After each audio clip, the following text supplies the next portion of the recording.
जय गुरु जी, शुक्राना गुरु जी। आज हम योगी कथामृत बुक का चैप्टर 12 का पार्ट 6 पढ़ने जा रहे हैं। जय गुरु जी, शुक्राना गुरु जी। कुमार के चले जाने से मुझे कोई खुशी नहीं हुई।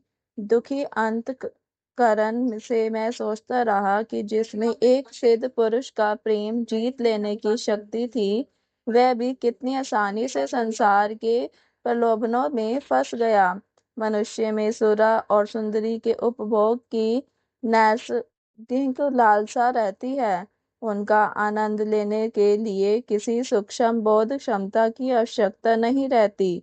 इंद्रियों की दूरता की तुलना सदाबहार करवीर के पौधे के साथ की जा सकती है, जिसके गुलाबी पुष्पों से सुगंध आती रहती है, पर इसके अंग प्रत्यंग में विष भरा होता है। तृप्ति का धाम तो अंतर में स्थित है, जो उस सुख से दीप्तिमान है, जिसे हजार ब्रह्मा दिशाओं में अंधों की तरह ढूंढा जा रहा है। कुमार की तीक्ष्ण बुद्धि की चर्चा करते हुए एक दिन गुरुदेव ने कहा, तीक्ष्ण बुद्धि एक दुधारी तलवार है। इसका उपयोग अच्छे के लिए भी हो सकता है और बुरे के लिए भी। इससे अज्ञान के फोड़े को चीर डाला जा सकता है या अपनी गर्दन को भी काटा जा सकता है। मन को जब यह स्वीकार हो जाता है कि आध्यात्मिक नियम से बचा नहीं जा सकता, तभी बुद्धि उचित मार्ग पर चलती है। मेरे गुरु अपने पुरुष और स्त्री शिष्यों को अपनी संतान मानकर उनसे खुलकर मिलते थे। उनकी आत्मा की समानता को जानते हुए वे उनमें कोई भेद नहीं करते थे और कोई पक्षपात नहीं दर्शाते थे। वे कहते थे, नींद में किसी को यह पता भी नहीं चलता कि वह पुरुष है या स्त्री। जिस प्रकार स्त्री का वेश धारण कर लेने से कोई पुरुष स्त्री नहीं बन जाता, उसी प्रकार आत्मा स्त्री या पुरुष का रूप धारण कर लेने पर भी अपरिवर्तित ही रहती है। आत्मा ईश्वर का निर्विकार निर्गुण प्रतिरूप है। श्री युक्तेश्वर जी नारी को पुरुष के अंधपतन का कारण नहीं मानते थे और ना कभी नारियों को टालने का प्रयास करते थे। वे कहा करते थे कि नारी को भी पुरुष आकर्षण के प्रलोभन का सामना करना पड़ता है। मैंने एक बार उनसे पूछा कि एक प्राचीन महान संत ने नारी को नरक का द्वार क्यों कहा है। श्री युक्तेश्वर जी ने तीखे स्वर में कहा, नव युवावस्था में कोई लड़की उसकी मन शांति में बाधक सिद्ध हुई होगी, अन्यथा वह नारी को नहीं बल्कि अपने आत्म संयम की अपूर्णता को दोष देता।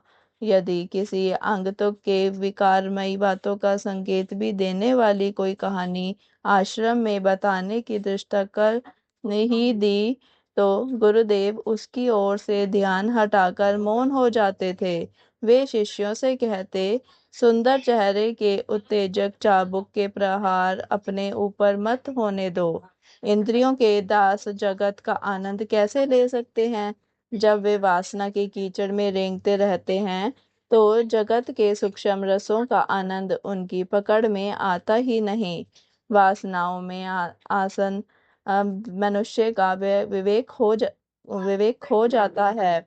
उसे अच्छे बुरे का भेद भी पता नहीं चलता। माया जनित कामा वासना से बचने की इच्छा करने वाले शिष्यों को श्री युक्तेश्वर जी से धैर्यपूर्ण एवं समझदारी से ओतप्रोत मार्गदर्शन मिलता था। वे कहते थे, जिस प्रकार का भूख का एक यथार्थ उद्देश्य है, परंतु लोलुपता का नहीं, उसी प्रकार काम प्रवृत्ति को भी प्रकृति ने केवल प्रजाति के परिवर्तन के लिए बनाया है, कभी तृप्त ना हो सकने वाली वासनाओं को जगाने के लिए नहीं। अपनी गलत इच्छाओं को अभी ही नष्ट कर दो, अन्यथा स्थूल शरीर छूट जाने के बाद भी सूक्ष्म शरीर में वे तुम्हारे साथ चिपकी रहेगी।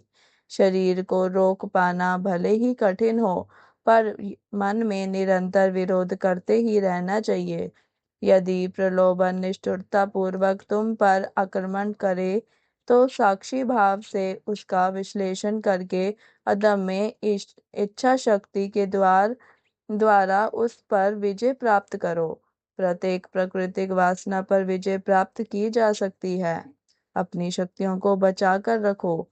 विशाल समुद्र के समान बनो, जिसमें इंद्रियों की सब नदियां चुपचाप विलीन होती चली जाएं। प्रतिदिन नई शक्ति के साथ जागती वासनाएं तुम्हारी आंतरिक शांति को सोख लेंगी।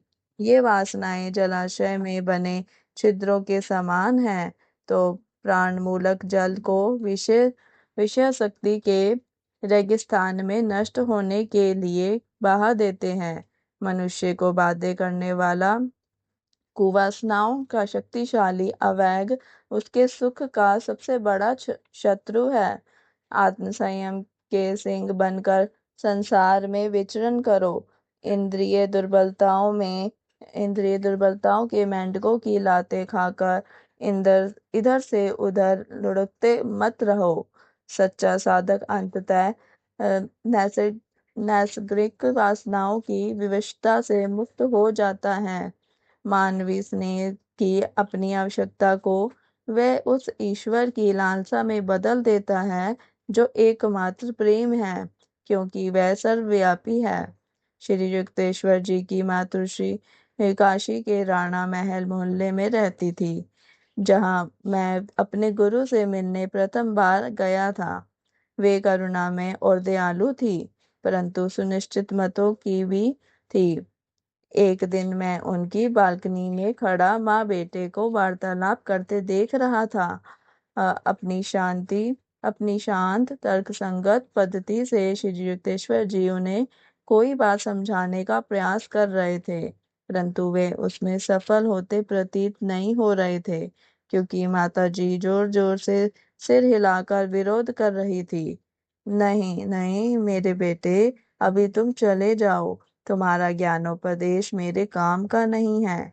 मैं तुम्हारी शिष्या नहीं हूँ। डांट खाए बालक की तरह श्री युक्तेश्वर जी आगे एक भी शब्द मुंह से निकाले बिना चुपचाप वहां से हट गए। माँ के अनुचित बर्ताव में भी उनके प्रति श्री युक्तेश्वर जी का महान आदर देखकर मैं गदगद हो गया। माता जी उन्हें केवल अपने छोटे से बच्चे के रूप में देख रही थी, एक ज्ञानी के रूप में नहीं। इस छोटी सी घटना में भी एक मनोज्ञता थी। इसमें मेरे गुरु के असाधारण स्वभाव पर प्रकाश पड़ रहा था। अंदर से विनम्र परंतु बाहर से फौलाद। एक बार सांसारिक संबंधों को तोड़ लेने के बाद संन्यास धर्म स्वामियों को संसार से किसी प्रकार का संबंध बनाए रखने की अनुमति नहीं देता। गृहस्थों के लिए अनिवार्य माने जाने वाले परम परंपरागत पारिवारिक धार्मिक विधि सन्यासी संपन्न नहीं कर सकते। फिर भी प्राचीन सन्यास आश्रम का नवनिर्माण करने वाले आदि शंकराचार्य ने इन नियमों की उपेक्षा की थी। अपनी पूज्य और प्रिय माता के स्वर्गवास के बाद उन्होंने हाथ ऊपर उठाकर अग्नि का आह्वान किया और उसमें से प्रकट हुई दिव्य अग्निशिखा से अपनी माता का देह संस्कार किया। श्री युक्तेश्वर जी ने भी इन नियमों की उपेक्षा की, पर शंकराचार्य से कम चमत्कारी ढंग से। जब उनकी माता का स्वर्गवास हुआ, तब उन्होंने पवित्र गंगा तट पर उनकी अन्य अन्त्येष्टि की व्यवस्था की और गृहस्थ परंपरा के अनुसार अनेक ब्राह्मणों को भोजन कराया। शास्त्रों के विधि निषेध सन्यासियों की संकुचित संबंधों के दायरे से बाहर निकलने में सहायता करने के लिए बनाए गए थे। शंकराचार्य और श्री युक्तेश्वर जी ने अपना संपूर्ण अस्तित्व विराट निराकार ब्रह्मा में विलीन कर दिया था। उन्हें अपने बचाव के लिए किसी नियम की आवश्यकता नहीं थी। कभी कभी सिद्ध पुरुष केवल यह दर्शाने के लिए भी किसी नियम का जानबूझकर उल्लंघन करते हैं कि उसमें निहित सिद्धांत नियम से श्रेष्ठ है और सिद्धांत नियम के बंधन में नहीं। इसी प्रकार ईसा मसीह ने विश्राम के दिन भुट्टे तोड़े थे। आलोचना तो होनी ही थी। उन आलोचकों से ईसा ने कहा था, विश्राम दिवस मनुष्य के लिए बनाया गया था, मनुष्य विश्राम दिवस के लिए नहीं। श्री युक्तेश्वर जी शास्त्रों के अतिरिक्त अन्य कोई पुस्तक शायद ही कभी पढ़ते थे। फिर भी वे नवीनतम वैज्ञानिक आविष्कारों तथा ज्ञान के विभिन्न क्षेत्रों में हुई प्रगति से सदा ही पूर्ण परिचित रहते थे। वे वार्तालाप में अत्यंत निपुण थे और आश्रम में आने वाले अतिथियों के साथ असंख्य विषयों पर विचारों के आदान प्रदान में आनंद लेते थे। मेरे गुरु की ये हाजिर हाजिर जवाबी और मने पूर्वक हंसने के उनके ढंग से प्रत्येक चर्चा में जान आ जाती थी। वे प्राय गंभीर तो रहते थे पर कभी उदास नहीं रहते थे। बाइसाइकिल के एक वचन को उद्धृत करते हुए वे कहते थे, ईश्वर को पाने के लिए मनुष्य को अपना चेहरा विकृत करने की आवश्यकता नहीं। इसे सदा याद रखो कि ईश्वर को पाने का अर्थ होगा सभी दुखों का अंत। जो अनेकानेक दार्शनिक, प्राध्यापक, वकील और वैज्ञानिक आश्रम में आते रहते थे, उनमें पहली बार आने वाले कई लोग यह सोचकर आते थे कि उनकी मुलाकात किसी रूढ़िवादी धार्मिक व्यक्ति से होने वाली है। यदा कदा एकाध घमंड भरी मुस्कान या मनोरंजित सहिष्णुता की उनकी दृष्टि से यही प्रकट होता था कि उन नवागंतुकों को सदाचार के कुछ नीरस उपदेशों के अतिरिक्त और किसी बात की अपेक्षा नहीं थी। श्री युक्तेश्वर जी के साथ चर्चा करने के बाद और यह देखने के बाद कि उनके अपने क्षेत्र में भी श्री युक्तेश्वर जी का पूर्ण ज्ञान है, वे अनिच्छा पूर्वक ही वहां से प्रस्थान करते थे। साधारणतः मेरे गुरुदेव अतिथियों के साथ नम्र और स्नेहपूर्ण बर्ताव करते। वे मन को प्रसन्न करने वाले ढंग से उनका हार्दिक स्वागत करते, परंतु कट्टर अहंकारियों को कभी कभी गहरा आघात भी लग ही जाता था। उन्हें गुरुदेव की या तो ठंडी उपेक्षा या फिर उग्र विरोध का सामना करना पड़ता।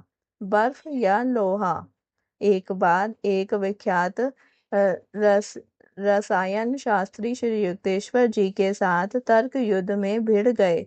ये महाशय ईश्वर के अस्तित्व को इसलिए स्वीकार नहीं कर रहे थे कि विज्ञान ईश्वर को खोज निकालने का कोई उपाय ढूंढ नहीं पाया है, तो आप लोग उस परम शक्ति को अपनी टेस्ट ट्यूब में पृथक करने में विफल रहे और आपको इसका कोई स्पष्टीकरण नहीं मिल रहा है। गुरुदेव की दृष्टि कठोर हो उठी थी। अब मैं आपको एक नया प्रयोग बताता हूँ। 24 घंटों तक अपने विचारों का परीक्षण कीजिए, तब आपको ईश्वर की अनुपस्थिति पर विस्मय नहीं होगा। एक गणमान्य पंडित को भी इसी प्रकार का धक्का लगा। यह तब हुआ जब वे पहली बार आश्रम आए थे। दीवारें गूंज रही थी। जब ये महाशय महाभारत, उपनिषदों और शंकराचार्य के भाष्यों के परिच्छेद पर परिच्छेद सुनाते जा रहे थे। मैं आपको सुनने के लिए ही बैठा हूँ। श्री युक्तेश्वर जी के स्वर में ऐसी जिज्ञासा थी जैसे तब तक वहां पूर्ण मौन रहा हो। पंडित जी संभ्रम में पड़ गए। उदाहरण तो आपने बहुत दे दिए। मैं अतिथि महोदय से आदर युक्त दूरी बनाए अपने कोने में पालती मारकर बैठा था। गुरुदेव के शब्दों से हंसी के मारे मेरे पेट में बल पड़ने लगे। परंतु आप अपने व्यक्तिगत जीवन से कौन सी मौलिक व्याख्या प्रस्तुत कर सकते हैं? किस शास्त्र या सूत्र को आपने आत्मसात कर अपने जीवन में उतारा है? इन त्रिकाल बाधित सत्यों ने आपके स्वभाव में क्या क्या अच्छे परिवर्तन किए हैं? क्या आप ग्रामोफोन की तरह दूसरे मनुष्यों के शब्दों का केवल यांत्रिक उच्चारण करके संतुष्ट हैं? मैं हार गया। पंडित जी की अकुलाहट हास्यास्पद लग रही थी। मुझे कोई आंतरिक अनुभूति नहीं है। जीवन में शायद पहली बार पंडित जी की समझ में आ गया कि पुस्तकीय ज्ञान आध्यात्मिक अनुभूति के अभाव की पूर्ति नहीं कर सकता। इन शुष्क विद्याभिमानियों से पठन पाठन के अति परिश्रम की अत्यधिक गंध आती है। गर्वखंडित पंडित जी के वहां से चले जाने के बाद गुरुदेव ने कहा, ये लोग समझते हैं कि बौद्धिक व्यायाम से तत्वज्ञान बन जाता है। चाहे ब्रह्मा कृत्यों की उपवक्ता हो या अंतरपरिष्कारक अनुशासन हो, इन दोनों से ही इन लोगों के उन्नत विचार सावधानी पूर्वक असंबंधित रहते हैं। अन्य अवसरों पर भी गुरुदेव मात्र पुस्तकीय ज्ञान की निस्सारता को अपने उपदेशों में व्यक्त करते रहते थे। विस्तृत शब्द ज्ञान को भी ज्ञान मान लेने की भूल मत करो। वे कहते, यदि एक समय पर एक ही श्लोक को लेकर धीरे धीरे आत्मसात किया जाए तो धर्मशास्त्र आंतरिक अनुभूति की जिज्ञासा जगाने में लाभकारी हो सकते हैं। अन्यथा निरंतर बौद्धिक अध्ययन से मिथ्याभिमान, झूठा संतोष और अपरिपक्व ज्ञान से अधिक कुछ भी प्राप्त नहीं होता। शास्त्रों के अध्ययन का अपना एक अनुभव श्री युक्तेश्वर जी बताया करते थे। स्थान था पूर्वी बंगाल के एक वन में स्थित आश्रम, जहां उन्होंने एक विख्यात गुरु श्री डबरू वल्लभ की पद्धति का अवलोकन किया। उनकी पद्धति जो सरल भी थी और साथ ही कठिन भी, प्राचीन भारत में प्रयोग में लाई जाती थी। डबरू वल्लभ ने उस एकांत तपोवन में अपने शिष्यों को अपने पास बिठा लिया था। पावन श्री भगवत गीता की पुस्तकें उनके सामने खुली थी। वे लोग आधे घंटे तक एक श्लोक को स्थिर दृष्टि से देखते रहे। फिर उन्होंने आंखें बंद कर ली और आधा घंटा बीत गया। अब गुरु ने उस पर संक्षिप्त भाष्य किया। निश्चल अवस्था में उन्होंने फिर से 1 घंटे तक ध्यान किया। अंततः गुरु ने कहा, अब यह श्लोक तुम लोगों की समझ में आ गया? श्री गुरुदेव। शिष्य मंडली में से एक ने यह उत्तर देने का साहस कर लिया, नहीं, पूरी तरह से नहीं। उस आध्यात्मिक प्राण को पहचानने की चेष्टा करो जिसने इन शब्दों को शत शत वर्षों से भारत को नवजीवन प्रदान करने की शक्ति दी है। फिर 1 घंटे तक मौन चिंतन चला। तत्पश्चात गुरु ने शिष्यों को छुट्टी दे दी और श्री युक्तेश्वर जी की ओर मुड़कर उन्होंने कहा, आपको भगवत गीता का ज्ञान है? नहीं महाराज, मैं उसे ठीक से समझ नहीं पाया हूँ। यद्यपि मेरे नेत्र और मन कई बार उसके पन्नों को पढ़ चुके हैं।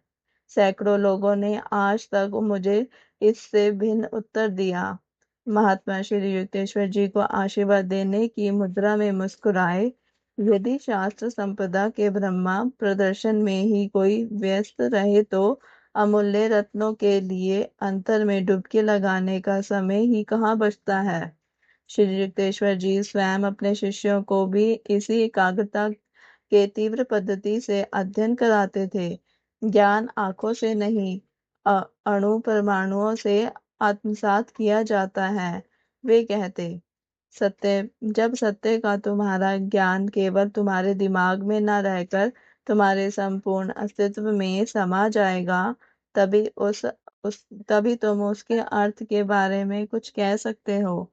किसी शिष्य में यह मानने की प्रवृत्ति होती कि ब्रह्म ज्ञान प्राप्त करने के लिए पहले पुस्तकीय ज्ञान होना आवश्यक है, तो वे उसका निराकरण करते थे। ऋषियों ने केवल एक वाक्य में ऐसा गहन अर्थ भर रखा है कि उस पर भाष्य करने वाले पंडित युग युगांतर से उसी में व्यस्त है। वे कहते, अंतहीन साहित्यिक वाद विवाद प्रमादी मन का लक्षण है। इस विचार से अधिक शीघ्रता से मुक्ति दिलाने वाला और क्या हो सकता है कि ईश्वर है, बल्कि केवल ईश्वर।